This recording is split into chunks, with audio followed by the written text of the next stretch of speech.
Good Saturday morning, and welcome to another exciting edition of Outdoors with Larry Ray on 790 The Bet. Brought to you proudly by the Tennessee Wildlife Resources Agency, B&M Poles, and Ducks Unlimited.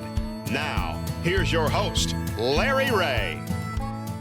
Hey, good Saturday morning. Welcome to Outdoors with Larry Ray as we roll into our 25th year on the air. And this is fourth Saturday, and that usually means Ron Walling is in the studio, but Ron is still under the weather. We're going to sneak in Ron for a couple of segments on today's show, but I'm going to bring in the third week people in here to kind of celebrate. And they're actually sitting next to each other over there. So when they have their duel for the best introduction to a segment, they can compete against each other. And we do have John Gordon in. Good morning, John. Good morning, Larry. Good Saturday morning from John Gordon of Ducks Unlimited. Had to have John in here. He's a busy man. He squeezed it in for us, and appreciate him doing that. And, of course, I got my man over there from Arkansas, Frank Barton. Good morning, Frank. Good morning, Larry. Good morning, everyone. And Frank and John are going to help me introduce a couple of guests this morning as we got a full show.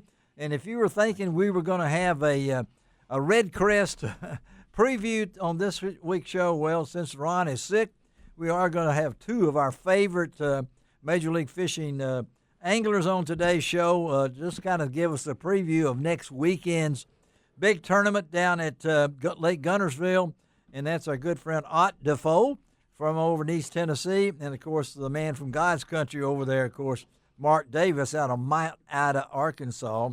And, of course, we're going to welcome in again, as we do every week, as we try to give you an update on what's going on at LarryRay.com. And that's our webmaster, Guy Trebo. Good morning, Guy. Good morning, Larry. How are you? We are going. We are updating. I know I sent you this week. Steve McAdams has got us our new NDU. You should be able to get in that pretty soon with our report from Kentucky Lake, what the crappie are doing and things along that line. And we have about, let's see, we got, if we can get them, we will have Arkansas, Tennessee, we got Mississippi, and then, of course, as I said, Steve McAdams, a lot of trout information from Arkansas, but we keep up with Discovery Park of America. We do. Everything going on over there. We keep up with the aquarium over in Chattanooga. Yep. A lot of stuff on the website about them. And we keep up with our good friends at Ducks Unlimited, which they every time there's a new name on there, I can get Christian or Parker or all the guys like that, and also Chris Jennings or whatever it might be. But we appreciate DU, and we try to feature them, and we are going to feature them today. If I can pronounce the guest's name correctly, that's why I brought in John Gordon, because it is not Brian Brasher. It is who? Mike who? Mike Brasher. Mike Brasher. Did you like hear Joe that? Frazier. That's an East Texas accent or North Mississippi. I don't know what it That's might North be. Mississippi right there, son. He is. He's a senior waterfowl scientist. I don't mean that's his age or whatever that means. You're a senior specialist. I mean, what? No. Remember, I'm a manager these days. You're a manager. So no senior for me. But Mike is he is the senior waterfowl scientist, so he's just below the chief waterfowl scientist, and I imagine he will be the next. He probably will chief be scientist. And we got him in here because DU just came out with their waterfowl. Well, it's not waterfowl; it's a bird report with Correct. Numbers, which was not very just interesting. Ducks and geese, birds in general. Yeah, birds in general, and one of the things that jumped out in that thing was the decline of waterfowl that they mentioned down there, kind of stood out way down in there, that we kind of bird them out there, so to speak. But we're going to talk to Mike, and I'm sure John has already thought up at least one or two questions to ask Mike. A half a question. You have a question, okay. A half. Oh, half a question, okay. Hey, Mike, how about, and that's it.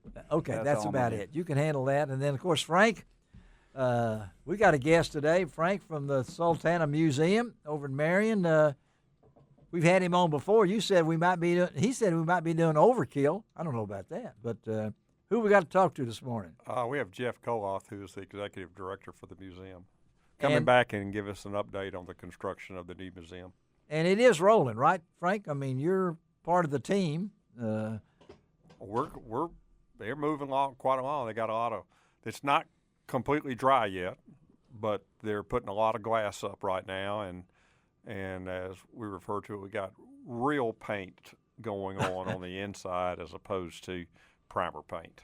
And this is the 10th anniversary coming up in April of the museum itself. Of our small museum. Of that a we small started. museum. Right. Yeah, that opened on Washington Street over there. And I'm thinking it's the 160th anniversary of the greatest maritime disaster in American history. Right, Frank? That is correct. And that is the Sultana sinking. And we'll talk to Jeff a lot about that. And then, as we said, we're going to have a couple of segments with two of the competitors, of the 50 competitors, going for the big money at the Red Crest, the Major League Fishing Red Crest next weekend. Two of our favorite guests, Ott Defoe, who was won over $3 million and highly decorated, and then, of course, Mark Davis out of Mount Ida, Arkansas. We'll talk to him.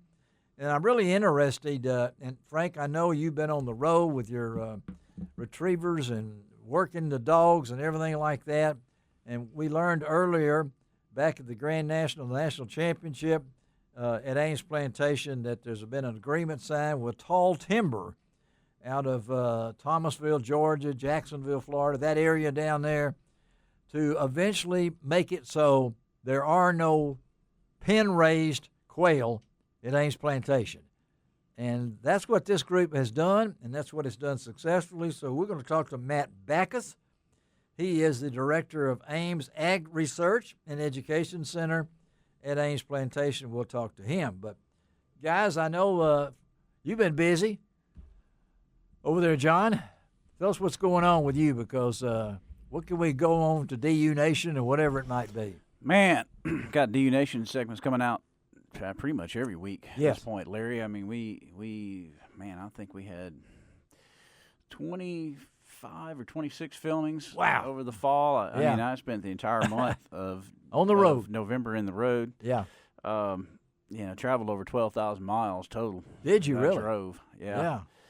all the way to Prince Edward Island, through Maine and back. You down drove? I drove it, from here. It took me 2.5 days.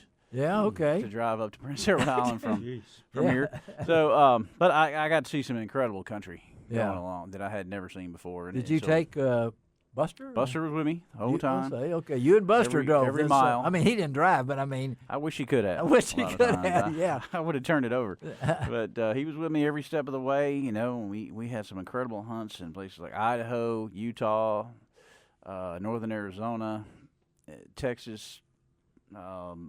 And it wasn't just you and Buster. Your crew was involved, because you guys really know how to put this thing together. Yeah, I mean, it was it's me and Zach Ushelman. Yeah, right, my Jack. videographer. Okay. He just I'm nice to him. I let him fly, and I pick him up. You got the equipment, but I'll have the. And plus, you're dealing with something like that. You're carrying firearms and ammunition and stuff all over the place, so it's difficult. It is to fly all that stuff around, and then I'm not going to trust an airline to my dog with my dog either. So you taking Buster with you? Yeah, I'm taking him with me. So it just that's a no go for me. So, but now I'm gonna drive it. Some of the stuff is out now. They can. Yeah, right. YouTube. Just do a search for DU Nation. We've got. I think our next film will be film 90 that we've done in 2.5 years. Golly. Over that series. So Yeah. it's and then of course DU TV. Episodes from 2024 are all coming out too on YouTube as well now.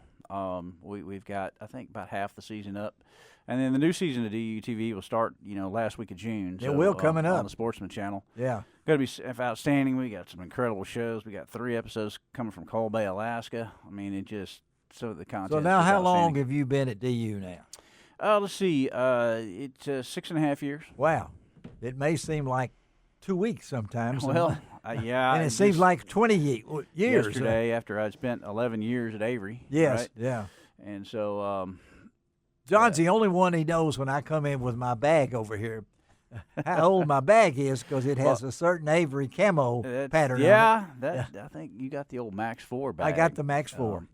Which I can't remember. They were phasing that out. I think in Avery product. That's why I got started it. in 2007. I think I got a deal on it. I think I got a deal on it. But John spent that time with Avery, and then, of course, as we talked to Frank there about him with the Master Nationals and the Retrievers and everything like that. Frank's so heavily involved in this. So what's up for you now, Frank? Well, the dog campaigning season in the Mid-South has gotten in full swing. I've been to Where? a couple of tests here recently, both of them in Alabama. Okay. And I've started campaigning, of course, my older dogs, and then I've got a couple of young dogs that I've started. Uh-huh. Well, we started with one of them, and I told my wife after the last event, which was last weekend, that campaigning my 7-year-old dogs, running them in a test, and then running 3-year-old dog in a test reminded me of what it must be like to parent adult children and teenagers at the same time. Yeah. The John will agree with that. The older dogs really make me appreciate what went in to get them to be like they are. Yeah. And the young dog was just not much fun this last weekend. It's one way I know how to put it. Come on. But it's okay. You have part of it. you have to get there. So, but Goose, Goose, yeah, like that's it. Goose, my male, Yeah. older male, has gotten qualified for the Master National For next year. and for this year for the 25 Yeah, event. 25. Yeah. And Hershey, the older female, needs one more. Okay. Hopefully we'll get that wrapped up in the next week or so. And then my 2 young dogs all have they're starting brand new, so they all have to have 6. I don't think I'll probably get that done, but I'm going to try. Well, and that's we'll see. But they are exciting. That's all I can say. Where's the Master Nationals in 2025? This year it is in the Bastrop, Giddings, Texas area. Okay. John knows that area, right, John? Yeah. That's Oh yeah, I do. It's a nice area. Really, It of is. the country. Yeah. And I may try to go to that Master National. there you go. Frank. come to think of it. Because it's that not, way. it's not All right. on the other side of the country this year. All right, so we got another minute, and so Guy again, go to LarryRay.com. Right? Go to LarryRay.com. We got a great story about the Classic winner, Easton Fothergill. That's right, and we got him on the show for next week, We folks. always get the winner, it seems Yeah, like. But yeah. he's an interesting story because about a year and a half ago, he was in the hospital with an infected brain surgery. abscess on his brain. Yes, and now the young man won the Bassmaster Classic. But going away. He won Going by like away, 8.5 an pounds. 8-pounder on last day. Yes, he did. If And you watch he's that, the- and he's the second youngest winner of the Classic ever. and what a story. So we've got him set up for next week, and I guarantee you Wong will be in on that probably, more than likely. But that's Easton Fothergill. Yes. What a name. Interesting name. You can't miss it. All right, let's take our first break in the morning, and we're heading to Marion, Arkansas. I wished I was going over to the Steak Shack. I'll just stop at the museum, maybe. You wish you were at the Arkansas. I wish going to the Final I Four. just like to go to Arkansas. All right, we'll be right back. All right.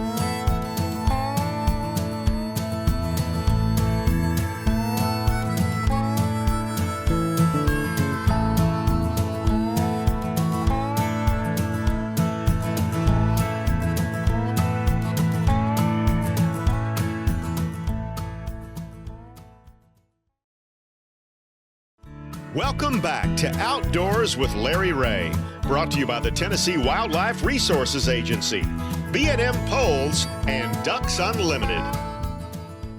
Good Saturday morning, everyone. Once again, it is the award-winning Outdoors with Larry Ray show. Do it, Frank. All things that you would want to find out about the outdoors in the Mid-South area, you can hear about it, as our theme song says, Get ready. on Outdoors with Larry Ray. Get ready, John. Bird watching, hunting, fishing, kayaking, hiking, Yes. just about everything. And sometimes What? we even stray a little bit and go off in a different direction. Yeah. So now, without any more fanfare or fluff, Fluff. The one and only, the oracle of the outdoors, Larry Ray. That's because I'm the oldest too, and I get that. Of course, this is Battle of the Segments. We have the two kings in the studio this morning, with John Gordon making a return appearance. We think he's been practicing for about a month now to take on Frank Barton, and it's a highlight for us. But all right, Franklin, who is our first guest here? Since you so wonderfully introduced me, how about tell us who this is? Well, I kind of hinted that we have a diverse offering. You did, yes. On this Saturday's show. With us today is the executive director of the Sultana Disaster Museum, yes. Jeff Kollath, and Jeff has been overseeing the construction that's going on of the new museum. Yeah. And Jeff is here to give us an update on what's going on across the river in Marion, Arkansas, yes, with the Sultana Disaster Museum. All right, Jeff, we appreciate you. Jeff said we might be overkilling him. That's not going to be. I'm a museum man. Okay, Jeff? I mean, I'll just follow your lead. That's what we want you to do. And, of course, Jeff has followed the lead from where he was and when he became the executive director of what I think is going to be already reaching out. Jeff, I think you said earlier that museum, which is the 10th anniversary in April, from the small museum that it started at on Washington Street, which is kind of unusual that we got two Washington Streets that have played a prominent role in the Mid-South. There's the Sultana Museum, Washington Street in Marion, and, of course, in Washington Street in Collierville was the home of Strike King for years and years and years, Strike King Lures. So I brought them together, Jeff. That's why we can do shows like this. But we go a long way to connect dots around we here. do. That's a big dot. That's a big connection. That's a big connection. But let's get the update, Jeff, because we talked off the air that 10th anniversary, as we said, of the museum, starting at the small place in Marion, and what it's doing now, the 160th anniversary of the greatest maritime disaster in American history. Frank has talked to that. He's beat it in my head, so I know that it involves his family, of course. But talk about the museum, because I've seen you've already got people coming from all 50 states. You got people coming from around the world that are finding this facility. So where do we stand right now on this last Saturday in March 2025, Jeff? Well, thank you for having me on again, and we've made a lot of progress since we last chatted, certainly. Yes.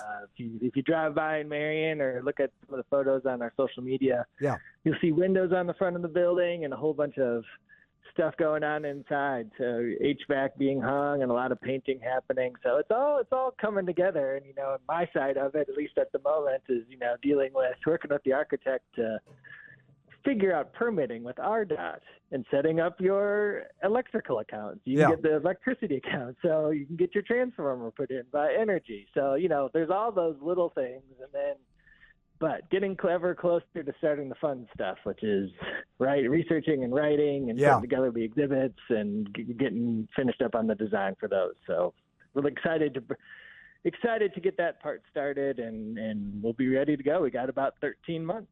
Well, it's pretty amazing when you think about it from the 1938 brick building. I remember. I don't remember 1938. Even now, that's before me. But the old Marion School Gymnasium, an auditorium in downtown Marion, to be where you are today. And people are finding it, aren't they, Jeff? I mean, I'm seeing people that are stopping by there. It's kind of amazing. I know the Arkansas State Parks have pushed it. You guys have really done a great job on Facebook and social media. So you're meeting people from all over, aren't you? Yeah, we are. And hopefully we keep meeting people from all over. We just see a lot more of them when we open the new building. But, yeah, there's folks come in. We're open Thursday to Saturday, 10 to 4, and Melody, who runs the show over there, I mean, she gets so excited to meet some of these people because they come from all over, and meeting a lot of descendants. There's either of survivors or folks that perished in the tragedy, and there's always pretty steady stream of those folks that come in. And sometimes it's exciting when they come in because they've got letters or diaries or a photograph or something that maybe we haven't seen before. So it's exciting when they come, and it's been spring break, so a lot of folks were passing through on I-55, and things keep moving along. Well, I know, Jeff, a lot of our folks may not know your background. You left a position that you really loved, I know. So talk about that transition for you. Has it gone pretty smoothly? Or I know your roots are still back in the music world and things along that line. Yeah, I mean, I was the executive director at the Sax Museum of American Soul Music in Soulsville, USA for 9 years. Yeah. Still help them out a little bit, but going to Sultana and working on this stuff isn't too far afield for me. I did military history for 8 years. That's right. When I started my professional career, it's so fun. 21 years ago, that was the first thing that I did was I didn't know that. work on military history and did a lot of Civil War stuff up in my home state of Wisconsin. So I never thought I'd be doing it again. No. But, it's certainly from a different perspective in a different part of the country. But again, it's all storytelling. So I think that's what's the most exciting part about it. Frank, tell us what this museum's going to mean to Marion. I mean, your roots are there in Marion. The Barton family traces your roots back to the Sultana disaster. Once this thing is completed, even now, Frank, what's this going to mean to the Marion community? Well, I think to Marion and to Crittenden County, which West Memphis is the largest city in Crittenden County and right next to us. It's going to create a destination for people to come to, and right now, most people come to from outside visitors. Yeah, come to Marion and West Memphis. Really, right now they come in for ball games. T-ball, baseball, softball, because both communities have a pretty significant athletic infrastructure. Yeah. Culturally, Marion's a little limited, and we have been, but this will be it'll be the latest and greatest and the shiniest and the prettiest. Yeah. And we all know what fresh paint can do for people's outlook on things. So it's going to give people another reason and a significant reason to stop into our community and find out one of the, a significant event in our country's history that has gone really unnoticed. Yes. And we've all been about creating awareness, and so that people can understand what took place 160 years ago out on the river, just a few miles from where the museum's going to be, and get a sense of what happened to those returning POWs from the Civil War as they were trying to come home. This is a big project, Jeff. What are we talking about monetary? Because you would accept some money if there's people out there who want to donate, right? I mean, I'll show up anywhere. Get a check. No, we're we've raised a little north of $10 million for the project. We could use a scooch more to really bring her home in the way we want it to. Obviously, projections were made and such, and around the pandemic when prices were a little cheaper. And when you finally get to work, prices of things have gone up. But we're a pretty thrifty group, so we've done well with our money and got a good guy looking over our accounts. Your co-host there. So Mr. Treasurer. That's right, Mr. Treasurer. When I think got a good group, and I think we're trying to raise a little bit more. We got a great event coming up on May 10th. It'll be out in Mound City. Yes, music at the Mound. Yes. We're going to have a crawfish boil, and we'll have other food too. And there you go, John Gordon. Crawfish boil. Okay. Soul and Spirits Brewing in Memphis is going to brew a special steam-style beer for us, and we'll have music from a local group called Shotgun Billies, and that'll be 4 to 7 out at the commissary in Mound City, right on the curve. Right on the curve, and this is going to be what's that date again? Saturday, May 10th. Saturday, you can May. Find out all the information on our website and buy tickets. If you want to be a sponsor, you can be a sponsor that way too. So SultanaDisasterMuseum.com. SultanaDisasterMuseum.com, and I do got to say, Frank. Knowing how much I've attached to the city of Marion and West Memphis and the Blue Devils and all those things like that, and know that this is going to be a great thing. I've noticed that the county north of you guys are really putting a lot of publicity out about the land of steel. Okay, I know where that is, but I want you to know this in this county, Crittenden County, is also got a big event going on, and you guys need to support it the best you can. We're trying to keep up with it. Jeff, thank you, man, for being with us. And again, we're gonna keep asking you, and you may turn us down sometime, but we'll just talk to Frank. All right, okay. But I'm going to get over there because Frank owes me a burger at my favorite Shake Shack. Okay, we'll get over there. Sounds good. We'd love to have you over. All right, show you around. Put a hard hat on. We'll walk around. All right, I can handle that according to my wife. All right, thank you, Jeff. Have a great weekend, buddy. Okay, you too. Let's take a break on Outdoors with Larry Ray and hook it back up. We're going to talk fishing. We hope Ron Wong is able. We'll be right back.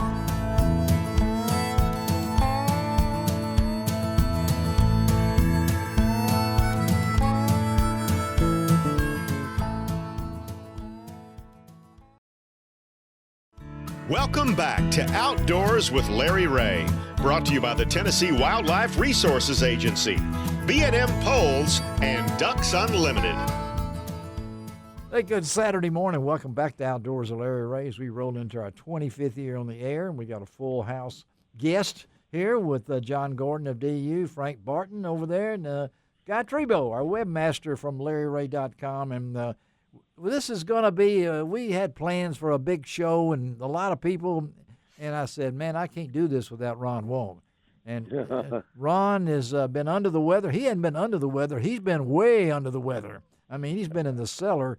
But Ron said, hey, man, I got two guests. And I said, well, who are they? And I said, well, it's Ott Defoe and Mark Davis. I said, I'm bumping those other two people. Okay, don't tell them, all right? I didn't want them to know. But we're going to talk to Ott Defoe right now. Ron is on the line. Ron, you have so many people out there praying that you get better. All the folks, Christy, and all the folks at Major League Fishing, you're on their prayer list. And I know, Ott, before we even start this conversation about Red Crest next weekend, I know you're lifting Ron up as only you can because we're all men of faith, and I appreciate you, Ott. Knowing that yes. Ron will be there in spirit, right, Ron? So I mean, absolutely, I'll be there in spirit. Yeah, he will be there. Yeah. And so, Ron, let Ron Wong ask Ott Defoe because Ott's been there a few times to this thing. Is this number 6 or 5? How many is this for you, Ott? It's all of them. I don't remember exactly how many that is, though. Okay. I think it's 6. But so Ron, that sounds right. All right, ask Ott a real technical question, okay, Ron? Well, Ott, first of all, it's on the Tennessee River chain, and you're very, very familiar with the Tennessee River chain, and because of the time of the year, that's right. Those fish could be in spawn, post-spawn, pre-spawn. They can be a little bit of everything based on the weather. Yeah. How do you go about breaking it down here Good question, in the next couple of days? Yeah.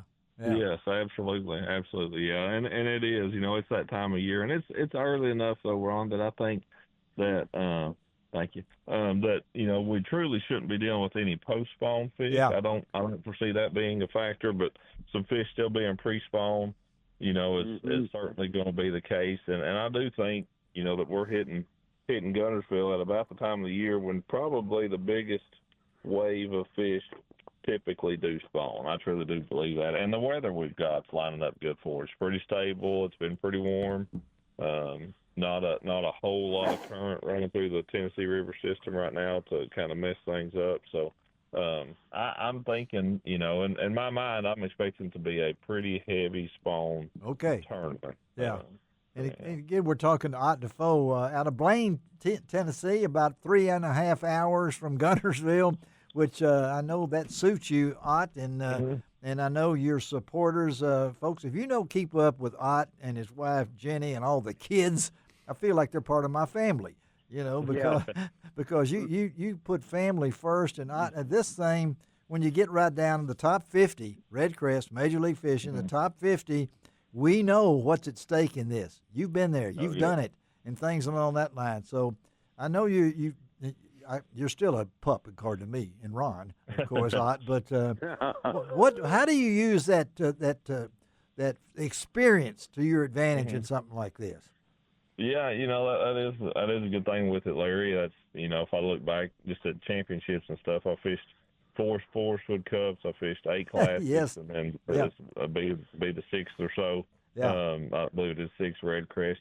So the good thing is that I have fished a pretty good number of big championships like this, and I obviously had a Classic win a few years ago. Yeah. And I've had several good finishes in some, and honestly, Red Crest has been kind of my. Yes, it has. It really has. I've had a couple good finishes, but I've had more bad ones than I have good ones. Not for the Classic. The Classic, my worst finish ever was a 22nd. So, Red Crest, I've had a couple good ones, but never really been right there in the contention to win on the final day. But, I'm hoping that the Tennessee River Lake will change some of that a little bit. Of course, it all kicks off next weekend. Now, Ron, next weekend, the qualifying round on April the 4th, the knockout round on April the 5th, the championship round on April the 6th. When it goes down to 10 anglers, starts out with 50, goes to 20, goes to 10, and the drama continues for that $300,000 top prize. And I know What is it going to take to win it? Yeah, that's what I'm going to ask you. What would you take right now if somebody said, "Here, you can have this"? What do you think it's going to take to win this thing? It's really hard to say because Guntersville has been fishing so well. Yes. Numbers of fish and size. It's been really incredible. I'm thinking that, and to get out of the qualifying round, to get in the top 20 out of that field of 50, I just fully expect it to take 50 pounds at least a day. Yeah. Wow. That's amazing. I think just to get out of that, it's probably going to take you 100, and I would bet by the time championship round comes around, I don't see it being less than 80 pounds to win. That's so amazing. it could be in the hundreds. Yeah, and folks, it's just an amazing event because, like, you whittle it down, you get out of what they call the qualifying round. And you're fishing against a lot of your best friends. Yeah. You're out there, and everything is so tight. And Guntersville, it's close to you, but to get down to 10 out of 50 for that last day. So is qualifying rounds got to be important, right? Yeah. I mean, that's the thing. You can't win it if you're not there. That's right. Yeah. That's right. On the championship day, so that's the whole thing, and that too's the neat part with our format. You got to survive the qualifying round, and you got to survive the knockout round. But come championship day, hey, everybody's starting on the same playing field, so just got to get there. And getting there, folks. Of course, it's a lot of Memphis people will be over there. I know Ron would be if he could. Because the expo, that outdoor expo at the Von Braun Center in Huntsville, it's always family friendly. And Ott, you've been with these things. This is really a chance for you also to see your fans, Ott. I mean, you don't really realize it until you get in something like this, and gives you a chance not just to compete, but also I know you like to use this thing is to expand your not the fans, but more people involved in the sport, right, Ott? I mean, yes, absolutely. No, it is great to have good, good participation come out and folks come see us and stuff. And this is a great, in my opinion, I've never fished a championship out of Huntsville. We fished some on Guntersville out of Birmingham. But to me, Huntsville is the perfect size town. Yes. It's not too big and too intimidating. It's pretty easy to get around. I have aunts from Huntsville. There you go. Okay. I'm there and stuff. So it's a good sized town, and I'm excited for it. But it is. I love to meet all the fans and see everybody come out and stuff, and just get to spend time. And Ron, you always ask Ott about his sponsors. Ron, I know you do that. Oh yeah, you got to have some great sponsors. Yeah. And of course, Johnny Moore's Bass Pro Shop is one of the big sponsors. They, of course, is one of your sponsors for your TV show. Yeah. Talk about it. Yeah.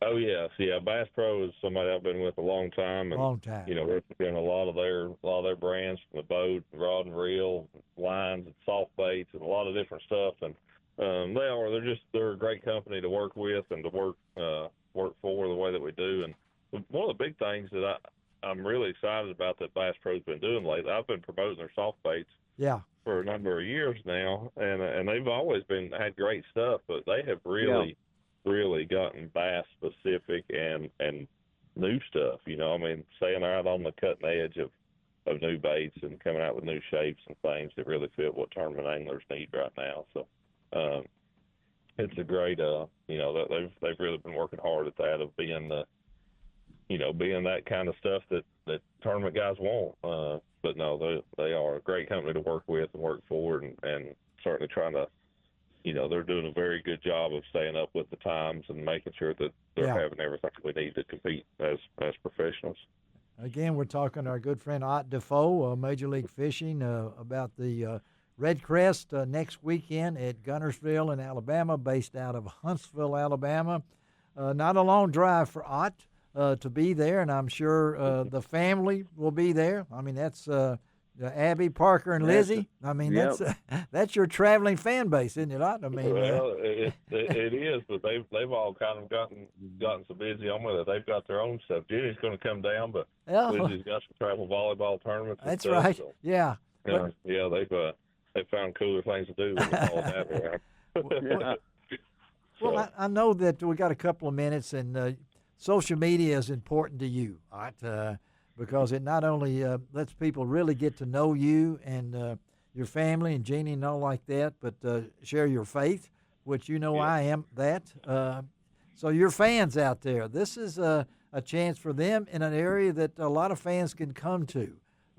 For you, how important are those social media posts?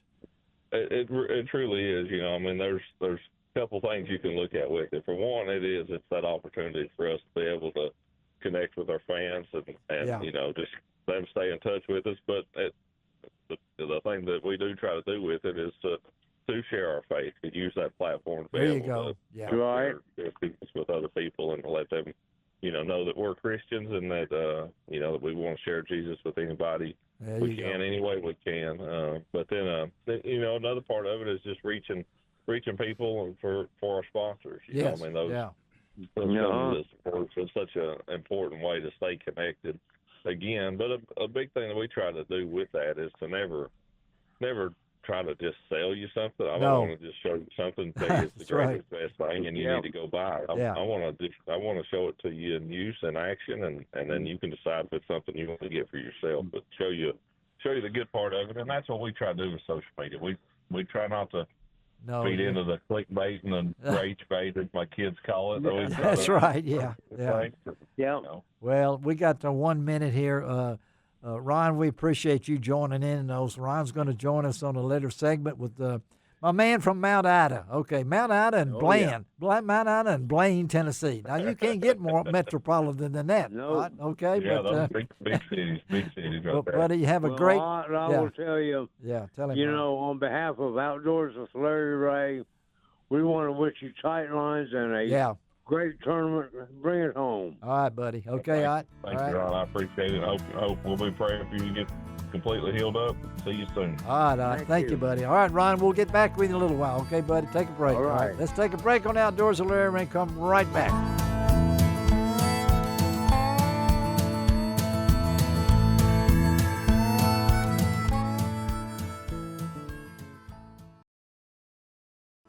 Welcome back to Outdoors with Larry Ray, brought to you by the Tennessee Wildlife Resources Agency, B&M Poles, and Ducks Unlimited.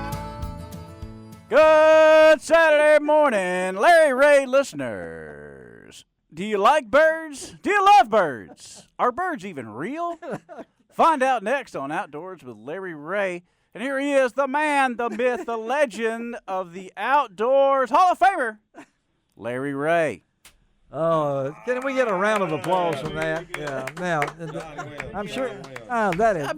I've been practicing that for the last 10 minutes. You have. You stole my thunder. Well, no. The audience doesn't have a clue what you're talking about now. Okay. All right. So we didn't steal it. It came out really good, John. Thank you.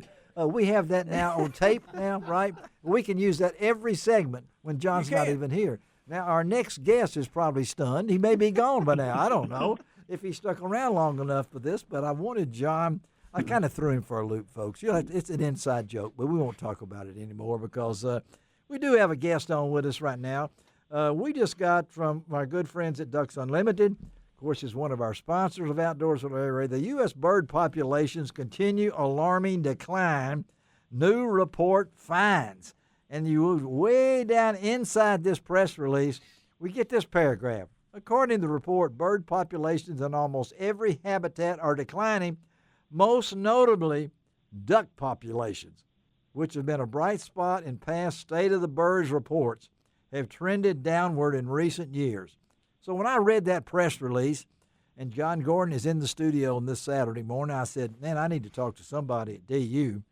And right away, they got my man I really wanted to talk to, and that's our good friend Mike Brasher of DU, senior waterfowl scientist, and we got Mike on the line with us. Good Saturday morning, Mike.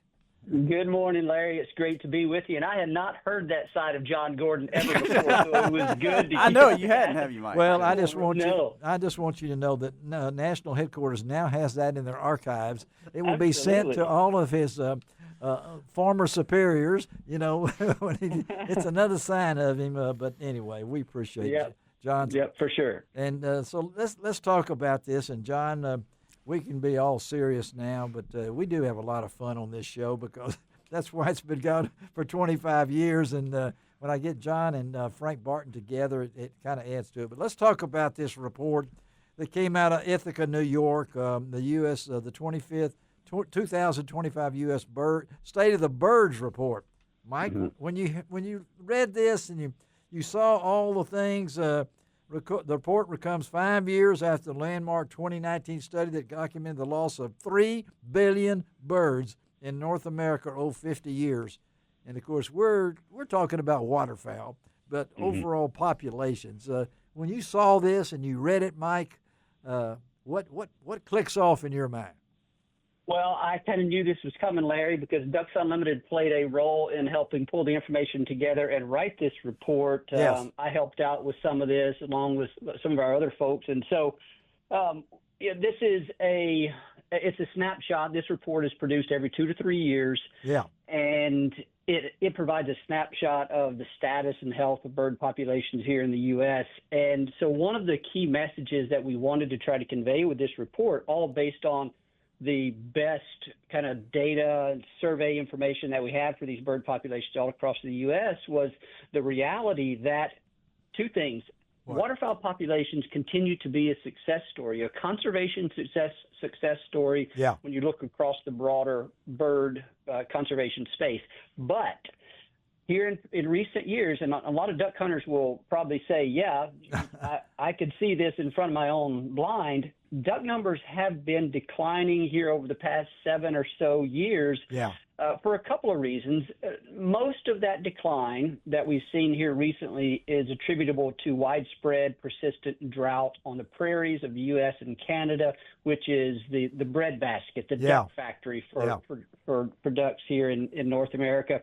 And so this decline over the past few years is something that duck hunters have been seeing, but it's the first time it's been captured like in this broader report. And I think it caught a lot of people's attention. And that's a good thing because it tells us a couple of things, that there is still a great need for conservation. Yes, this drought is cyclical, it's short term, but that drought is happening against this backdrop of continued grassland and wetland loss in that very important landscape. Yeah. And it means that we can't get complacent, because when environmental conditions turn downward, then we can still see bird populations, duck populations go down correspondingly. So we got to keep doing what it is that we and all of our partners are doing to conserve the habitats that these birds rely on. And I know, John, let me toss it back to you, because your travels take you to a lot of these places we're talking about. So you can sell us firsthand. I don't have any idea when I come into this place what I'm going to ask, but it just comes out. But your travels have taken you to some places that the drought is very noticeable, right? I mean, yeah, that's correct, Larry. And I saw it all over, from maritime Canada through the Northeast to the Texas coast, around back through the West.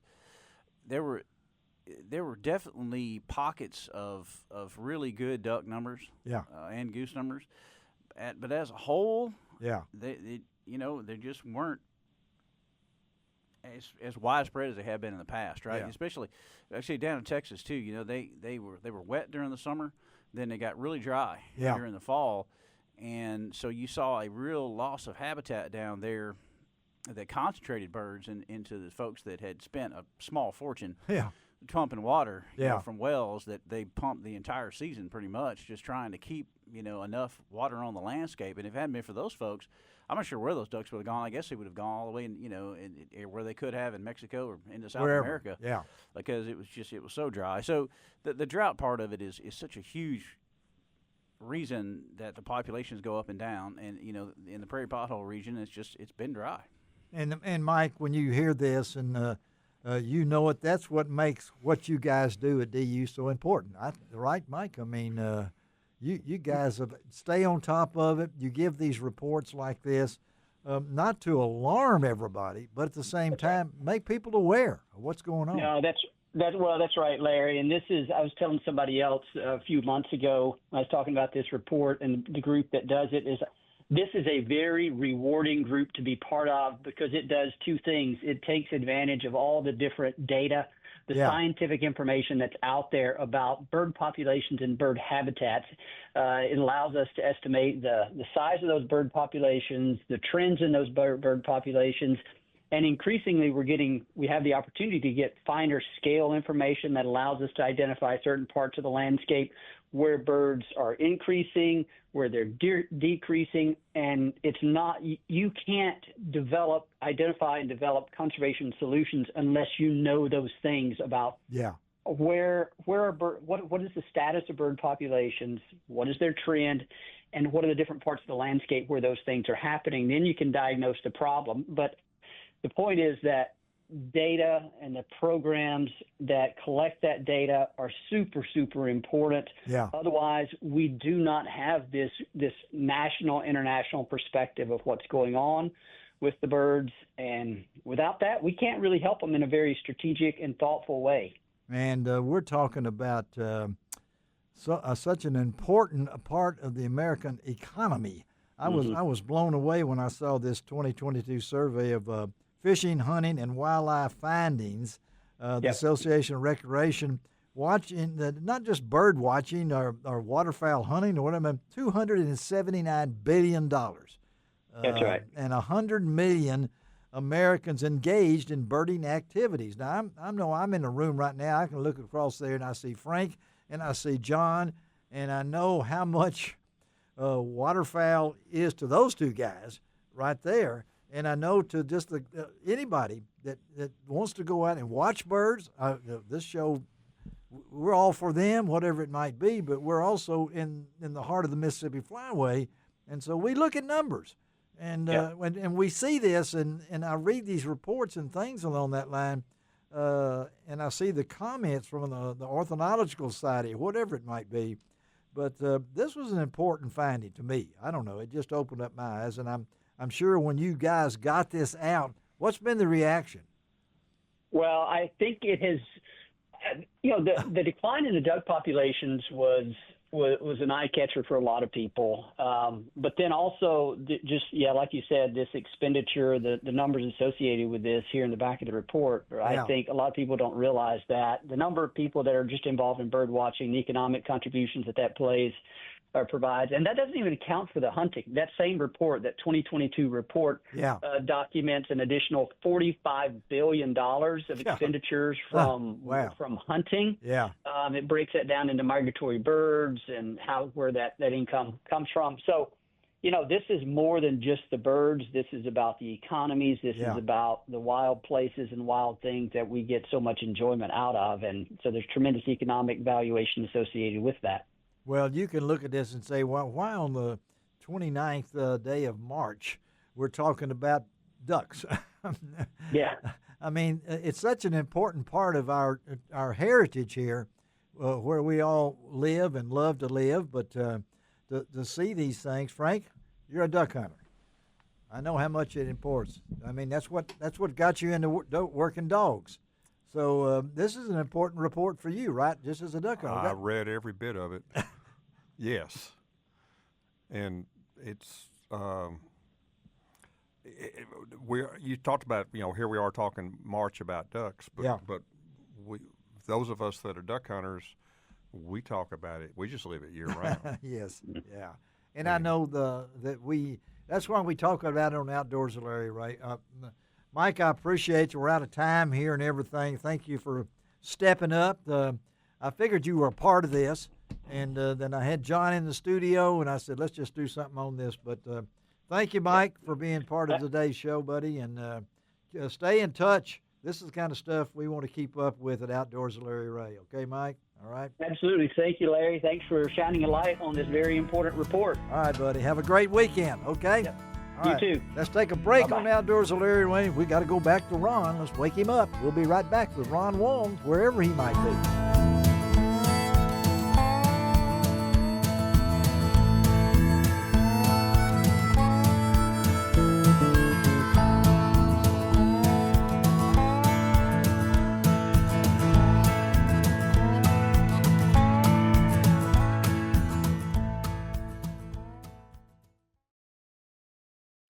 Welcome back to Outdoors with Larry Ray, brought to you by the Tennessee Wildlife Resources Agency, B&M Poles, and Ducks Unlimited.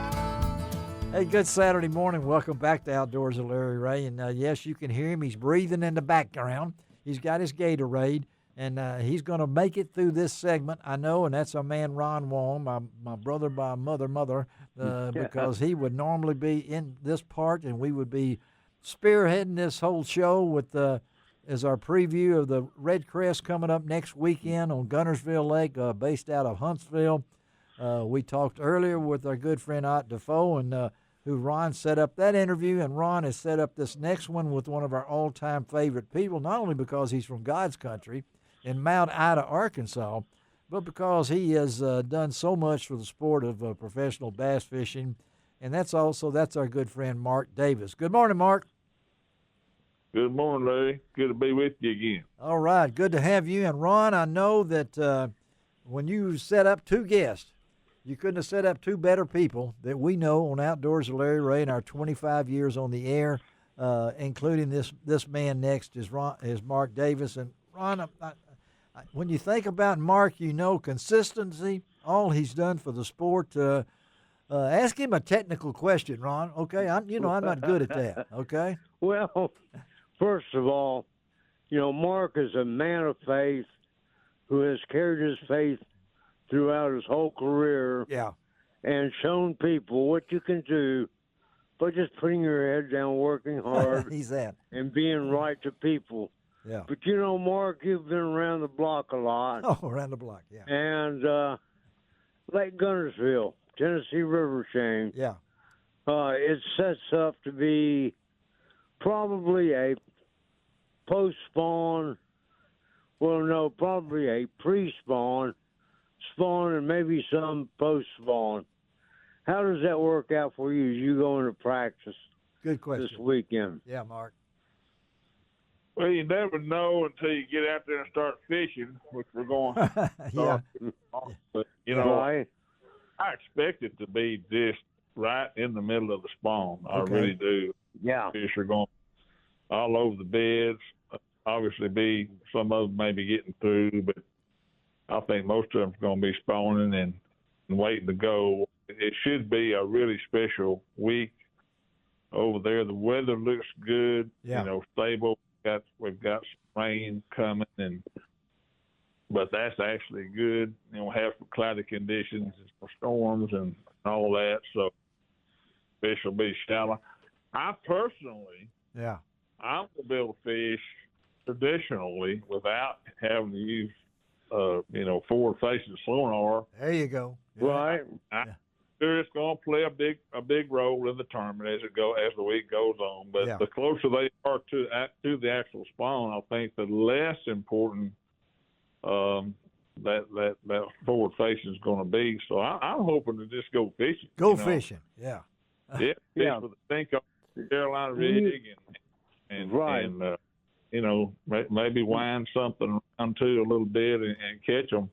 without having to look at them on the screen. I'm sure, like I said, the screen's going to come into play.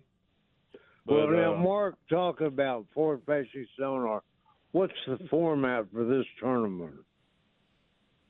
Well, Mark's not concerned. Mark's just going to go fishing, right, Mark? I mean, yeah, I just want to go fishing. I don't want to turn on, but the format is one day you can or one day you can't. What is it, Mark? We get one period per day where you can use it. Okay, yeah. Period after 3. All right. Get 2.5 hours to use it.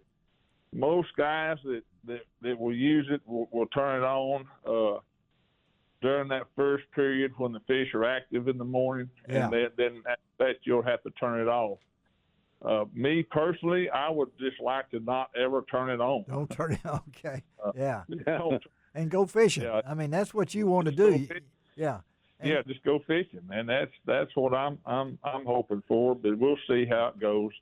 I may use it some. We'll just see what the fish are doing. You really don't know till you get over there. I know the fish in Washita are just moving up. Okay. They're not really full spawning yet, but Gunnersville, as far as north and south, it's about the same as Washita. Yeah. But it's a shallower lake with a lot of grass, and being a river lake, they may well be already spawning some over there. I expect they should be a little further along than they are here. But you get the first 2 days qualifying. That's the pressure days, aren't they, Mark? I mean, because you get to the knockout round, you got to survive the 2 qualifying rounds.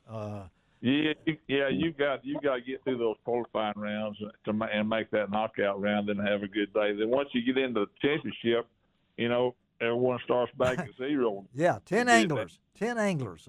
You work it from 50 down to 10. But you've got through the gauntlet, to make it there. Yes, you have. Yeah. And what about the place at Gunnersville for you? I mean, Ron was asking you a little bit, and I know you're like me. Washita is a special place for me, and Hamilton and Catherine and all those. I think I caught some of my first fish where you living there. But you get to Gunnersville, you got the 50 best anglers, Major League Fishing. The pressure all comes into it. You got the big expo. It's also not just the fishing, but it's a time for you to visit with people who really like you, Mark. You know that. I mean, sure. These championships are always a lot of fun. Yeah. You got the expo. You got all your fans around, and of course Gunnersville's different. It's a lot of. Yeah. I almost moved to Gunnersville back 15 years ago. Are you serious? Are you serious? Yeah, I did. Oh man. I was moving there. I love the lake, still do. But it's turned into such a bass fishing mecca. Right. Yeah. Yeah. Yeah. That's right. 540. It's just so many people out there fishing on. So those fish they see a lot of baits, and they get fished for really hard, and still a great lake full of fish. That think about Gunnersville. It always the lake level remains relatively stable, so the fish get good spawn every year, and a lot of recruitment. It's just full of bass. But I mean, you're probably going to ask me what I. Yeah, what it's going to take to get you in that knockout round. I mean, that's what you want to get to the knockout round, but you got to get through the 2 qualifying rounds, a 2-day wait total. So, what are we talking about here? I'm thinking, those qualifying rounds, a guy's going to have over 40 pounds each day. That's pretty close to what Ott said. Yeah. Somewhere in there, 40, 45, maybe a little more, maybe 50. 50 is what Ott said. Yeah, 50. Isn't that what he said, Ron? Ott said 50, I think. Yeah. That's that puts some pressure on, buddy. Yeah. Yeah, and then to win this thing, my guess is going to be up. It could be 70 pounds. Yeah. You think that? Mark? What's it going to take to win the thing? Then you think total? Once you make it into that championship round, you'll probably have to look at catching, in that 75-pound range. Man, okay. That's wow. Every fish counts. Every fish counts. Yeah. And they got to weigh 2 pounds. You got to weigh. pounds a score. Yeah. So, yeah, you're going to have to catch, but a lot of fish. It's really hard to say because there's a lot of things that's going to play into that. Yeah. You know, Yeah. it's easy to sit here and say, yeah, well, you got to catch 75 or 80 pounds, but Yeah. with the size, the average size of fish that you can catch over there, 3.5 to 4.5 pounders are really common. Yeah. But you still look, you've got to catch 20 of those a day. That's not easy to do. Again, No, it's not. Let me Right. we're talking to Mark Davis, our good friend, Major League Fishing, talking about next weekend's Red Crest Championship, $300,000. Mark, I look back to 1995. I was the outdoor editor at the Commercial Appeal that year. I remember that year so well. Only man in pro history to win the Bassmaster Classic and the BSS Angler of the Year in the same year. So I got to ask you, $300,000. How much did you win in your first tournament, Mark? Back when I won the Classic, you won $50,000. $50,000. Okay. $50,000. And next year it went to $100,000. It did. Okay. Yeah. You could buy a lot of stuff for $50,000 in that year, right? I mean, well, $50,000 went a long ways, but in those days, winning the Classics was so important because there wasn't any MLF, there wasn't an FLW. That's true. Yeah. Yeah. Well, it's led to a great career for you, Bass Fishing Hall of Fame and things along that, Mark. And I'm sure glad you didn't leave Mount Ida. Now you got me so stressed out there for a minute there. Said I can't imagine talking to you in Guntersville. But Ron, are you always you? Good Lord, sometimes the Lord knows exactly where we need. Yes, need to be. That's right. We don't. That's right. That's exactly right. Well, Ron, you're staying Mount Ida. Yeah, stay in Mount Ida, you and Tilly and all the family and everything. But Ron, we got to ask him about one special thing he couldn't do without, Ron, those little sponsors, right, Ron Wong? Yeah. Oh, absolutely. And I see Mark Davis in that Bass Cat. Oh, yeah, the Bass Cat boat. Cruising around. Yeah. And all these other sponsors that he has now, Yamamoto. Yeah, talk about they've all been good to you over the years, haven't they? Yeah, Mark, how about that? I got to start with Bass Cat. I started my career with those guys, and they've been. That's right. Yes. Years to make some good boat. Of course, another big sponsor of mine is B&W Trader Hitches, and that's a really big sponsor. They're my talent sponsor. They keep me out there going. Of course, Yamamoto, Bill Lewis, Buckeye, Phoenix Rods. Yeah, Lawrence, and I'm gonna forget about a couple of them. That's okay, buddy. I mean, these these have been back since you started, and they've been so key to your success. Well, you're a great ambassador. Ron has made it through this interview, and I think Ron needs to take a nap now, Mark, and we're going to let Ron get on out here. And Mark, go get them next weekend, okay, buddy? And lines, my friend. Yeah, bring it back to Mount Ida, not Guntersville. You're going to win it at Guntersville. Bring it back to Mount Ida, okay, buddy? There you go. All right. Always a pleasure. Always a pleasure. All right, Mark. Have a good one, buddy. All right, Mark Davis. All right. Thank you, Ron. Take a nap, Brian. All right. Bye. Have a good one. Bye. Okay, Ron Wong and Mark Davis out of here. Guys, y'all have listened to that. The man loves, you were saying about it, or one of you, maybe it was Frank saying, it's not only that he can't go to the tournament, he can't fish now. It's got to be killing Ron. It is. Because this is his time. Well, I think year-round is Ron's time for fishing, right? But I think the spring, of course, is prime time. So I know, he's struggling. Well, keep him in your prayers. All right, let's take a break. Going to wrap this up with Matt Backus, Ames Plantation, talking a little bird dog. Can we do that next? Is that all right? Okay, we'll be right back.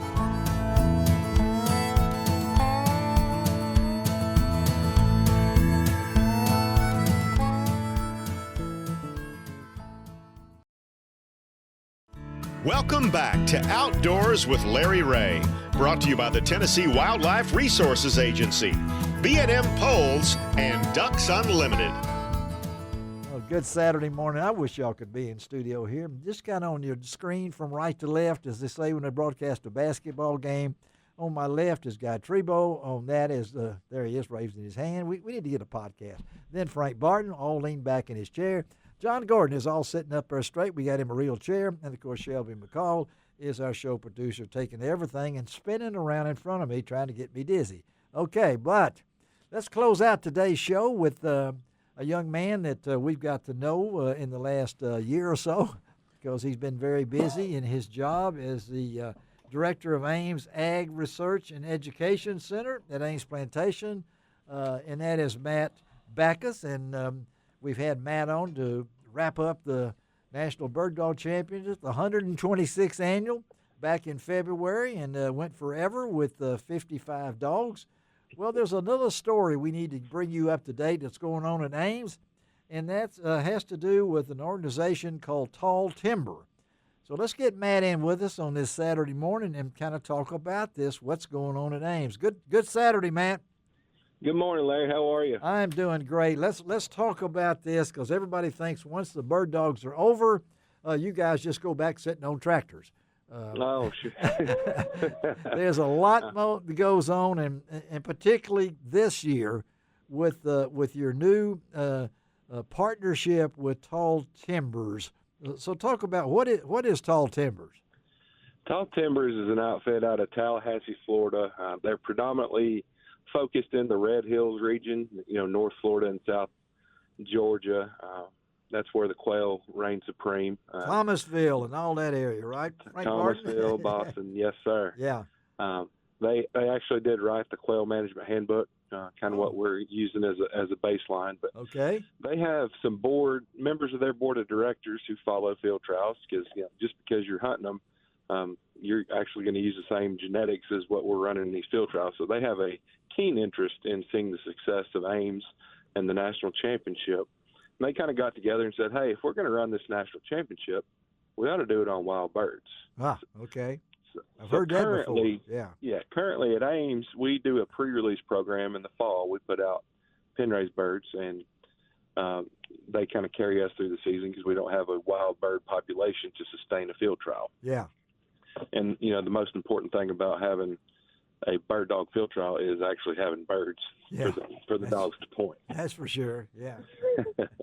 So they kind of got together, and we've been talking. It took about a year to kind of get all the ins and outs, and we're still not done completely. But they have agreed to come in, and since we have 2 3-hour courses, we're going to start on the afternoon course. Okay, and essentially drop a bomb on it. What does that mean? Drop a bomb. What's that mean? So about 25 years worth of sweet gum and elm encroachment on the field trial course. We're going to beat those back. All right. Through a lot of mechanical, some chemical, and fire. Okay. Fire's going to be our best friend. So anytime you see a plume of smoke to the east, you just carry on with your business. We're just doing work out here. And is that started or getting ready to start, or where are we in that? So they hired 2 guys, and they started on St. Patrick's Day. Okay. And the day one, they got a brown tree cutter, which is essentially a 7-foot super heavy duty bush hog, and went to cutting on anything that thing would run over. Huh. And since then, they've made pretty good progress. They're about 3/4 of a mile in from the afternoon breakaway, running the tree cutter. They're running a rolling chopper. Wow. Have a big Cat 323 excavator, plucking trees and piling so we can get them burnt too. Monday through Friday. I mean, they're going. Monday through Friday. And, yes, sir. And they want to try to get through with the afternoon course when? I mean, what's the plan? Yeah. Ideally, probably 3 years, but okay. I think we're looking at realistically 4. Okay. We have a forester consultant coming in. We're going to try and salvage some of these hardwoods that are out on the field trial courses, and then come through and essentially whatever's not salvageable, cut, pile, and burn. So we'll have a couple of different timber crews out here also in the near future. So when we look at 2026 for the national championship, the 127th running of the national championship, will people notice difference? I mean, well, you won't really see it unless you're driving down the road, because the 26, 27, probably 28, we're going to be running strictly on the morning course. Morning course, okay. That's what I thought. Yeah. Strictly on the morning course. Twice. So, Frank, you're hearing this. You got to go to your first national championship last year. So you went to the morning course, didn't you, Frank? I mean, I was there for the morning course and the afternoon course on the first day. Okay, all right. And now with this impression that Matt, we're looking at a long-range forecast, so you will still be putting out birds in 2026, 27, what, 28? What is when's your goal to try to have your own birds? Our own. So as soon as we can get habitat suitable to raise wild birds, we will evaluate whether or not there are a few remaining, or we might actually translocate a few from the Thomasville area to jumpstart. But once we make that transition back on to running on the afternoon course, we'll be strictly wild bird. There will be no more pen-raised birds put out ever again. What are you hearing from the folks? I mean, because, we've been talking about this a long time over these many years. You had your own birds you raised for a while, if I remember correctly, and you had your pen-raised birds. And so what do this is a cooperative effort between you, UT, TWRA, who's involved in this? You named the big players, us and TWRA, UT, definitely for the research aspect, because there's a bunch of stuff that we can look at that had never been done before. Yeah. And knowing that. Go ahead. No, you go ahead. Said, knowing that we used to have a wild bird population and still having those genetics, and then going to a pen-raised population, which would kind of dilute the genes, and now we're trying to switch back to a wild bird population. There's a whole host of DNA and genetic work that can be done just right off the bat. All right, I got two folks in here this morning, Frank and Barton and John Gordon. Frank, you hear this? What's going on in Ames? What's your thoughts on this? Well, anybody that's been bird hunting and knows that wild birds fly completely different than the pen-raised birds. Yes, sir. And everybody that's been bird hunting for any length of time realizes that habitat is the key. Without the habitat, we don't have it, and that's what's happened. So when I heard a few weeks ago when I was out there and I heard what Ames was doing, and who they had partnered with, who I've got some familiarity because I'm friends with an awful lot of people in the Thomasville, Tallahassee area. I realized that not only are they doing it right, but they're doing it with the right people. Yes, How about it, John? Yeah, just to echo what Frank said, that just a tremendous difference in a wild quail and a pen-raised bird. So, from a working the dogs standpoint, it's just going to be a lot more. I think just more of a better trial to have a wild quail. And that's where it all started back in 1915, Matt. Right? I mean, that's where we were generated, but we also know the decline of the quail population. So this is I'm assuming the board or whatever it might be brought this, and it's a major step, isn't it, Matt, for you guys? Yes, sir. It is a major step. We're kind of looking, or at least I'm looking at it as a way to set the trajectory of this place for the next 40, 50 years. At least to get through my career. Well, I hope if you're there in 40 or 50 years, come out to my gravesite. I know where I'm going to be buried. Okay, Matt. Again, we're talking to Matt Backus. He's director of Ames Ag Research Education Center for the University of Tennessee, talking about the new tall timbers and what's going on there. And I know this is a coordinated effort. Folks, you hear what Matt was saying. If you've never been to Ames, you need to drop by. I mean, I know it's an ongoing facility.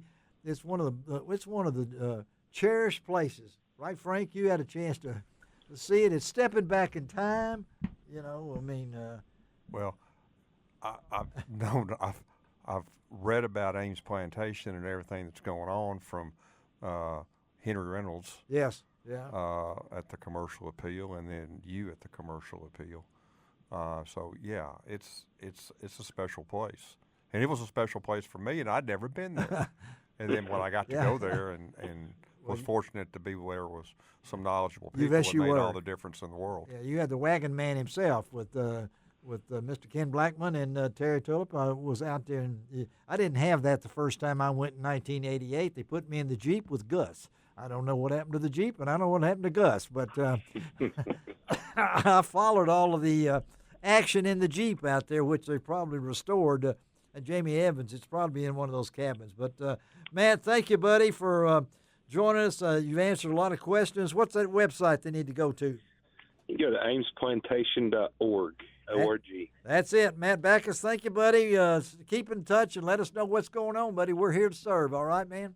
We'll sure do it. Thank y'all. All right, Matt Backus. Let me tell you about next week's show coming up before we get out of here. It'll be first Saturday, which means we'll have Dave Gabbard and Gene Smith. Our guest is going to include, as I said, the 2025 Bassmaster Classic champion, Easton Fothergill. And, wow, he's got a story to tell. His guy was telling us about being brain surgery and all these different kind of things he's overcome. We're going to talk to C.J. Buck. We're going to talk Buck Knives with C.J. next week. 20th anniversary out in Idaho, but they've got a new turkey knife we're going to talk about. And our good friend Jack Wells of B&M Poles. That's all on next week's show. Thank you, John. Good to see you, buddy. Thanks, Larry. Didn't mean to give you a hard time. Frank, always a great to see you. Okay, man? Thank you, Larry. Be careful going across the river, okay? Guy, thank you for joining in. Go to LarryRay.com, REA.com. Don't go to RAY, you won't get it, okay? Shelby, thank you. All right, let's do as I say every week. It doesn't cost an extra cent to be a good sport. And God bless the USA.